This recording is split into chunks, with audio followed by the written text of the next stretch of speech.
I was still on the Gainsborough House Committee at this stage, and for 2 years I went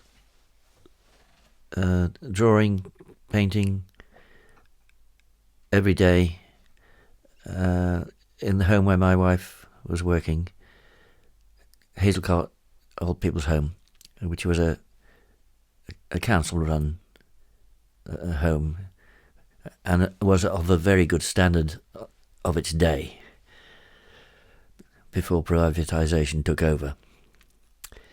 The committee were looking again for future exhibitions, and because of John Addyman, I was put forward and accepted to have a month's exhibition at Gainsborough House.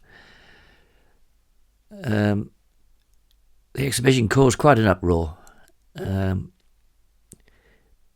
because of the pictures and poses of the old people, which upset a lot of people. It's something that people don't like to look at. But I think the main thing that happened was, without knowing it, I was just painting the faces and not adding clothes. If you look at, I think nearly all of the drawings or paintings are just heads, and there's no colouring to the clothes, so you have the stark features of an old face, many of them at the point of dying. And I think this is what upset people. Anyway, the press got hold of it, the TV and everybody, and I got wonderful publicity, but as usual, it was not acceptable stuff for selling, so I don't think I sold anything at the exhibition, perhaps one. The head of the Gainsborough House Committee was Sir John Verney, whose war records is worth looking up, and he's written books.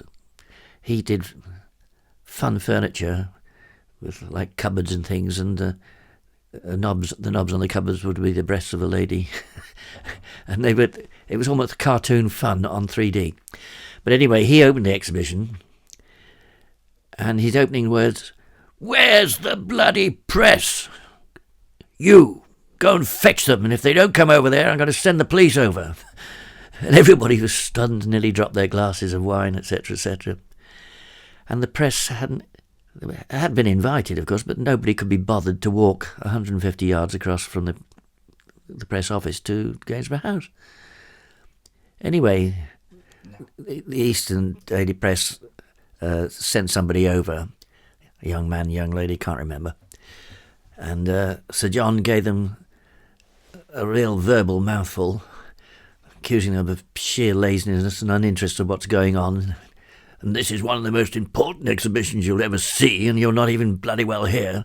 Anyway, he was terrific when he got on his high horse, and the result of that was that the Eastern Daily Press did a huge report on the exhibition, but it was passed on to subsidiaries, and it was all over the county, or East Anglia, basically.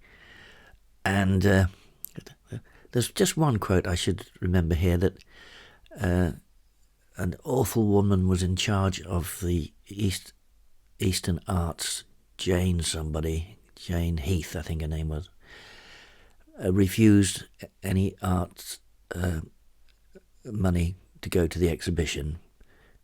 And like many of my kind, we thank her very much for her support.